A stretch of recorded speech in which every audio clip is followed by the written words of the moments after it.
കാസർഗോഡ് മഞ്ചേശ്വരം നിയമസഭാ മണ്ഡലത്തിൽ 100 മേനി വിജയം നേടി UDF ആധിപത്യം.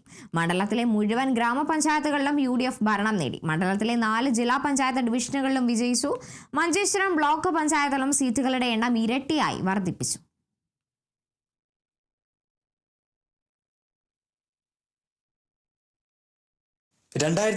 മഞ്ചേശ്വരം മണ്ഡലത്തിലെ 8 ഗ്രാമപഞ്ചായത്തുകളിൽ 3 പഞ്ചായത്തുകളിൽ മാത്രമായിരുന്നു UDF ഭരണം.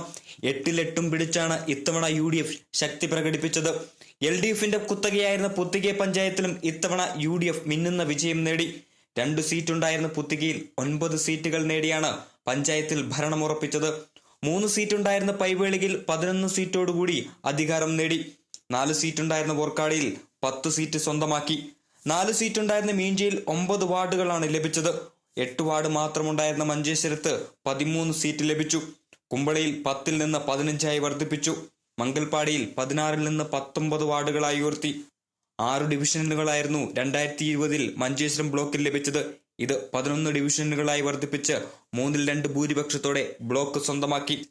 മണ്ഡലത്തിലെ 4 ജില്ലാ പഞ്ചായത്ത് ഡിവിഷനുകളിലും ഇത്തവണ UDF മിന്നുന്ന വിജയം നേടി. BJPയുടെ സിറ്റിംഗ് സീറ്റായിരുന്ന പുത്തിക ഡിവിഷനിൽ 3-ാം സ്ഥാനത്തായിരുന്ന UDF ഇത്തവണ അട്ടിമറി വിജയമാണ് നേടിയത്. Kerala vision news, Kasaragod.